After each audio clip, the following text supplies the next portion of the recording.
These are Dubai chocolate brownies, and I fear no brownie will ever compare to these because I took my very favorite fudgy brownie recipe and just turned up the notch a little bit. They are phenomenal, and I'm thrilled to share it with you. Start off with just butter and sugar. The butter should be melted. I totally forgot to do that, and so it's fine. It works just as well. And crack in a couple of eggs. Now, I have the recipe just for the fudgy brownies on my website, which I will leave directly linked down below, but I will also leave it written down in the description, like this full recipe.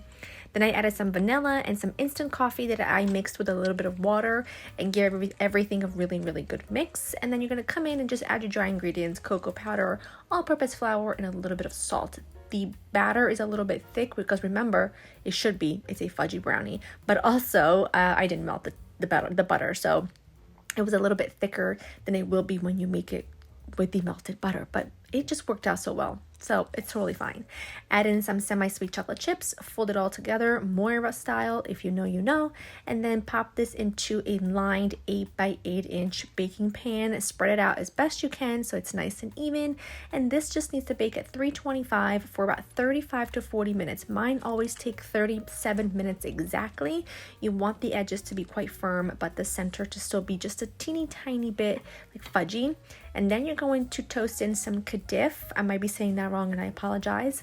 In a little bit of melted butter, which I will leave them linked down below, the exact ones that I purchased.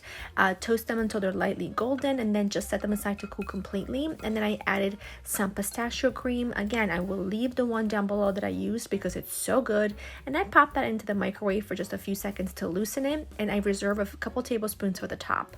Go ahead and mix these two together. They will come together eventually, I promise. And then you're just going to top this on top of the brownies and get it as even as possible. It looks like it won't work, but it will. You just need patience, okay? It's okay. You just need a little bit of patience. Then you'll top it with some melted semi-sweet chocolate chips and a little bit of heavy cream.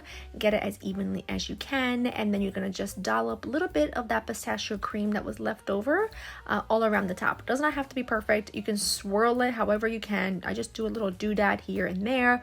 And it looked really rustic and beautiful at the end. If you have pistachios, toast them up, chop them up, and pop them on top. They'll be delicious. But otherwise, these just need to set for a few hours before you slice into them. They are so fudgy and delicious. You will be obsessed.